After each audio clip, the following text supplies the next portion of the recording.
From our Washington, D.C. studios, this is the Muslim News on Muslim Network TV. Assalamu alaikum, I'm Hena Zuberi. Strikes by Israel killed over 100 Palestinians in just 24 hours. Schools, medics, and aid lifelines targeted as Gaza reels under renewed assault. This and much more in today's show. The U.S. stock market suffered a massive blow, losing about $5 trillion in value in the last 2 days of the new Trump tariffs and $9 trillion since President Trump took office. According to the Wall Street Journal, it is the worst market wipeout since March 2020 during the early days of COVID-19 pandemic. Companies heavily reliant on overseas manufacturing were hit the hardest.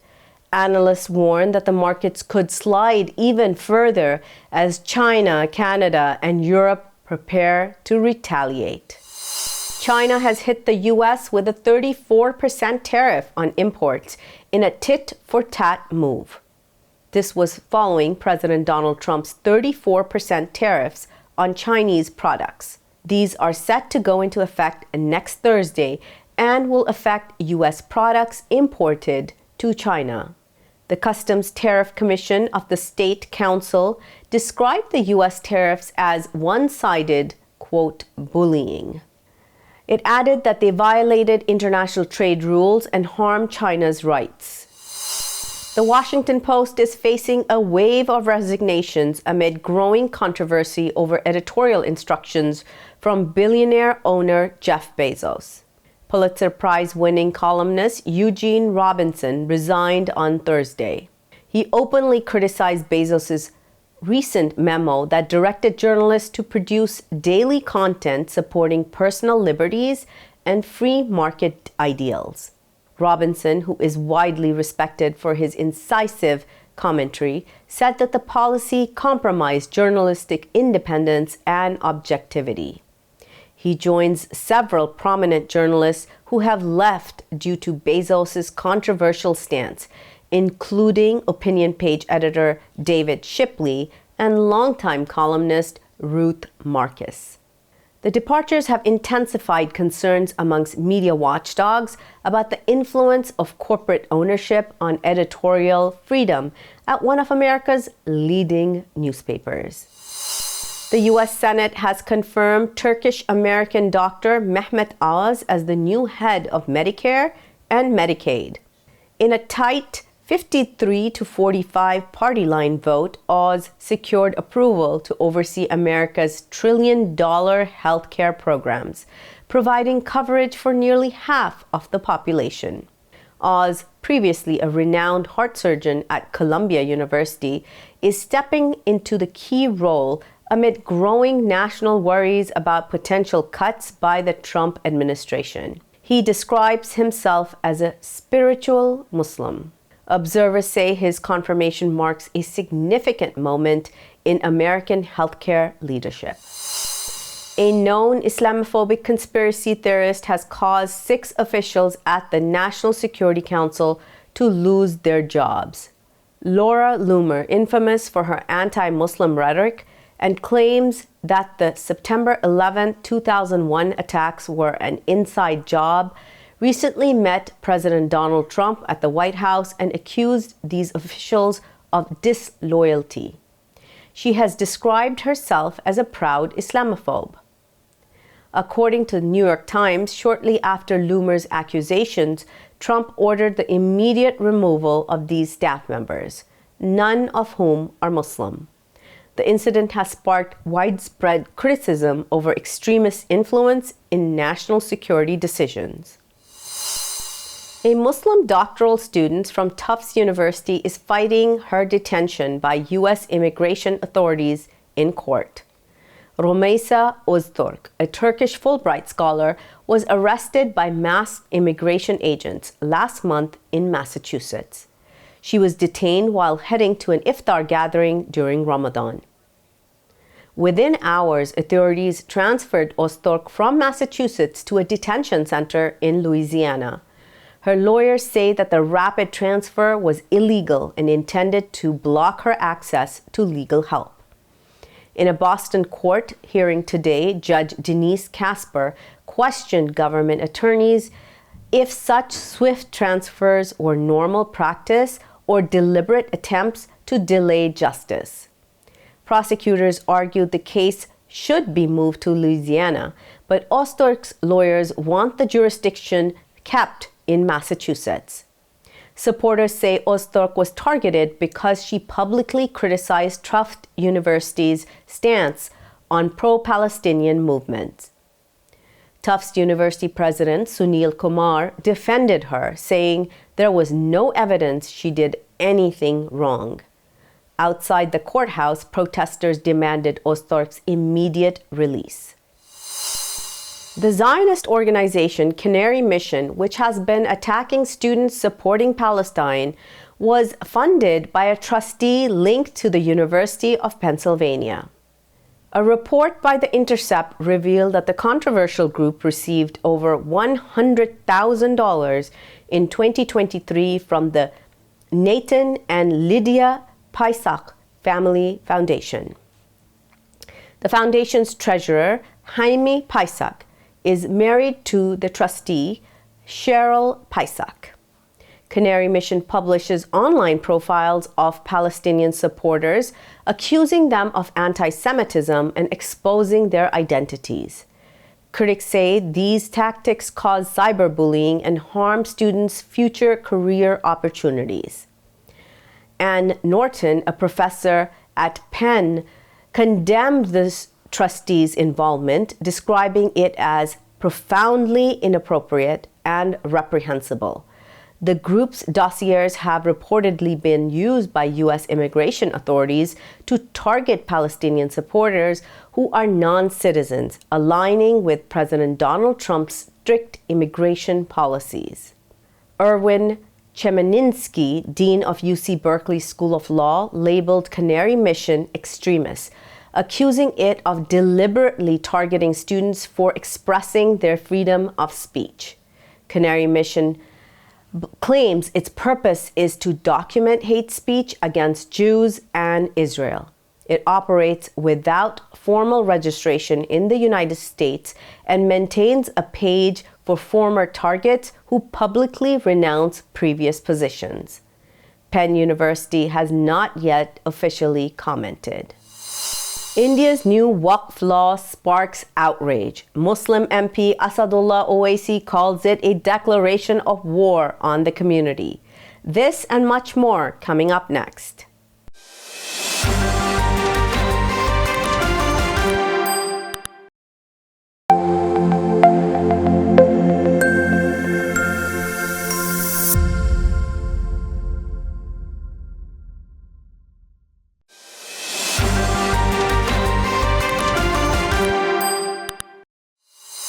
Israel killed at least 35 Palestinians in strikes on Gaza Friday morning.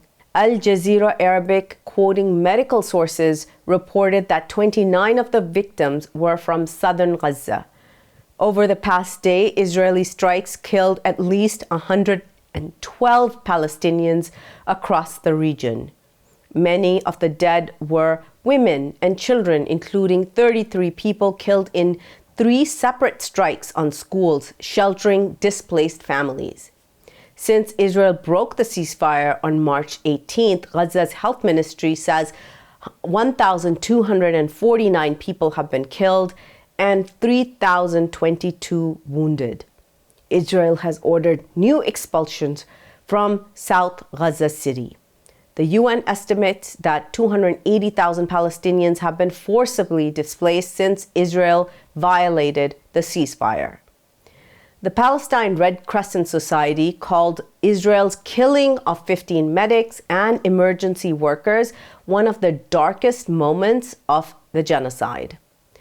The chief of the UN Agency for Palestinian Refugees, Philippe Lazzarini, accused Israel of using food and aid as weapons. He said hunger and desperation are spreading in Israel as Israel continues to block food, medicine, and fuel.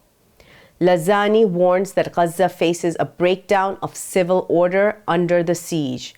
The Palestinian Health Ministry said at least 62,000 Palestinians are confirmed dead, with over 114,000 wounded in Israel's genocide on Gaza since October 2023. The International Criminal Court issued arrest warrants last November for Israeli Prime Minister Benjamin Netanyahu and his former defense minister Yoav Gallant for war crimes and crimes against humanity in Gaza. Israel also faces a genocide case at the International Court of Justice for its brutality in Gaza. Israeli warplanes have launched more than 15 attacks on Hama military airport and nearby areas in Syria. Anadolu news agency images captured the damage, which Syrian officials said was limited to material losses. Israel's army confirmed targeting military capabilities in Hama, the T-4 air base in Homs, and military sites near the capital, Damascus.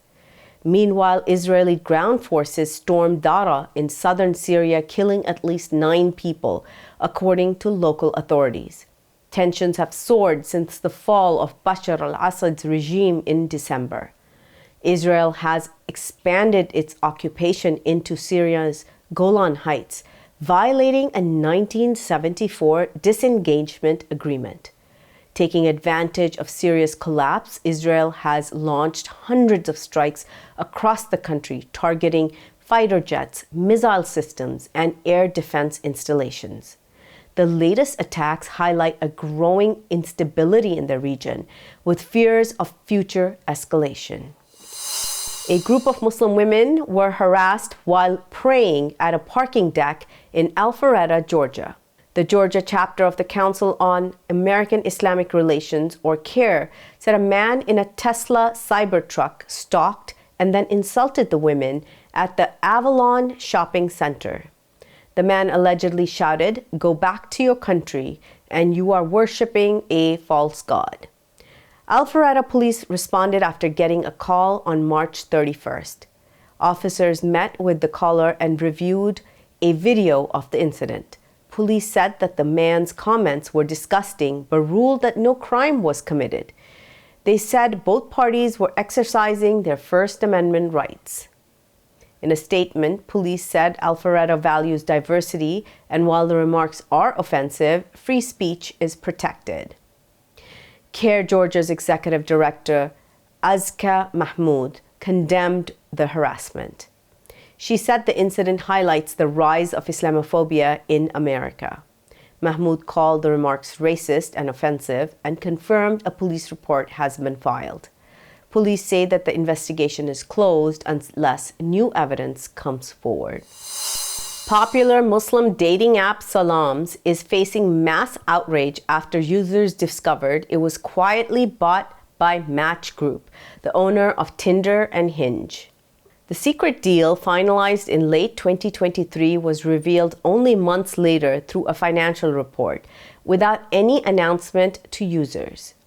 Anger grew after it emerged that Match Group's new CEO, Spencer Rascoff, publicly supported Israel's genocide in Gaza. He also has links to Palantir, a surveillance tech firm tied to the CIA and the Israeli military. Muslim communities have condemned the lack of transparency, political bias, and data privacy risks. Fears are rising that users' private chats and religious details could be exploited. Rival app Muzz accused Match Group of intentionally hiding the takeover, citing its practice as unethical. Users slammed the app on social media, calling the sale a betrayal amid Israel's genocide in Gaza. Some online communities have banned Salam, citing misalignment with Muslim values. Many users are now deleting Salams and moving to alternatives like Muzz. Demands are growing for full transparency, user opt-outs, and a cut in ties with companies linked to surveillance or military operations. Advocates say privacy is a right, Palestine is a cause, silence is never neutral. The U.S. Senate has rejected Senator Bernie Sanders' attempts to block nearly $9 billion in arms sales to Israel. In two separate votes, Sanders' resolutions failed by large margins, with just 15 senators supporting him. Sanders pushed to stop the sale of 35,000 heavy bombs, weapons heavily used by Israel in its genocide on Gaza. More than 50,000 people, mostly women and children, have been killed in Gaza so far. Sanders said that the U.S. must not be complicit in the destruction of the Palestinian people. He reminded senators the U.S. gave Israel $18 billion in military aid just last year. Sanders also accused Israel of blocking humanitarian aid, which would violate U.S. law. He called for an immediate ceasefire, more humanitarian relief, the release of prisoners, and the rebuilding of Gaza. The Senate's decision comes even after Israel broke a ceasefire and continues to launch deadly new strikes in Gaza last month. India's new Waqf Amendment Act governing Muslim endowments has sparked deep alarm amongst Muslims. Muslim leader and MP Asadullah Owaisi has called it a declaration of war on the community. Passed by Prime Minister Narendra Modi's Hindu nationalist government, the law grants officials sweeping powers to seize Muslim religious properties without due process. Owaisi said it is an attack on faith, freedom, identity, and the citizenship of Indian Muslims. He said that the government wants to push Muslims to the margins of Indian society. Owaisi warned that while Hindu temples remain protected, mosques and Islamic schools could be taken overnight. He asked if Hindu temples can be managed by Hindus, then why can't Muslims manage their own Waqf properties? Owaisi also criticized the requirement under the new law for Waqf donors to prove that they are practicing Muslims for 5 years. He compared the law to that in place in apartheid South Africa. As Muslim lawmakers challenged the act in Supreme Court, Owaisi urged the judiciary to act. That's all from our Washington, D.C. studios. Thank you for watching Muslim News. We're a community channel dedicated to bringing you stories you can trust. Please like, share, and subscribe to our content. You can also comment and let us know what you think of our coverage. You can donate now by visiting muslimnetwork.tv/donate. For more content, keep watching Muslim Network TV. Assalamu alaikum.